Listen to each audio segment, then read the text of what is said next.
you're buying an investment piece, but you At a don't price. at a Yeah. price, but you don't know how the market's going to react in a year's time, 2 years' time. What ordinarily does help if watches get discontinued. So they stop producing that particular watch, and that will bring the price up of the watch. Or there's something odd with it, like there's a mistake in it or something. Yeah, I don't think mistakes kind of happen, but if mistakes won't happen. There was one, I think it was the Rolex Daytona. It's got an extra space in it or extra something. space in it, and that gave the watch that little bit of uniqueness, if you like, and that the value of that. Do you think that was deliberate by Rolex? Who knows? Yeah. But it's very unusual for Rolex to make mistakes. Very unusual. When they're putting out. Yeah. So, I guess the secondary watch market, like every industry, you get the high end side of it, and you get the more dodgy side of it, isn't it? It's like every industry, you have your good people and the bad folk within it. So, what do people need to watch out for when buying watches off the secondary market? Okay, that's a good question. So I think one thing for me is reputation. Now, how do you get reputation? Reputation's obviously common, how long you've been in the watch game for. So the guys that's been in the industry for, 15, 20, 25 years.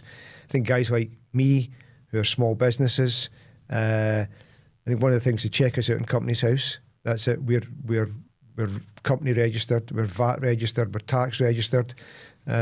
Reviews are always good online, but reviews can be done by your mates at the end of the day. They can't. And also, just in terms of the network that jeweler has is also really important. You'll get a feel, as a client coming in to buy a watch, you'll get a feel of who you're dealing with. People are not stupid. So I think all these things, if you've got an office as well, helps. And people will get a feel of what kind of person you are. But all these little things, just do your homework. If you've come through a referral, that's always a good one to go through. If somebody's new to me and they say, well, we don't really know you, how do I not? I've had this before. How do I know you're not selling fake watches? Well, we can offer an authentication service. I'll take you to the watchmaker, see the watch yourself. We can produce all of that. So what is an authentication service?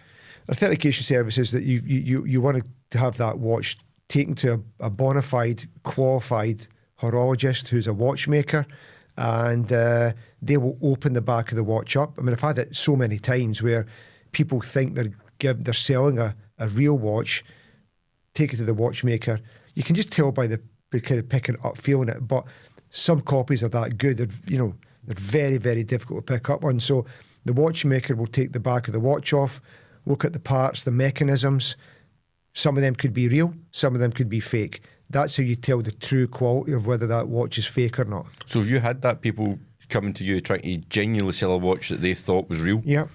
And you have to tell them the news actually. There's one actually case that always sticks out in my head was an AP. The guy was adamant that it was. So for an AP, what kind of price brand are we talking about? Well, that particular one was around £20,000. Right, so a chunk of change. Yeah, It wasn't a cheap watch. Yeah. And he thought it was real.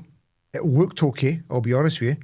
Took it to the watchmaker, and when he opened it up, the back of the watch, the top layer, was actually authentic. So it used bona fide parts, which is probably taken from another watch. When they went a bit under further investigation, it was fake. The parts were fake, and unfortunately it was a fake watch, but the guy just couldn't believe it. So what does that do for his 20 grand value watch? What is that worth? Hundreds of pounds then? That's worth nothing. Nothing? Yeah.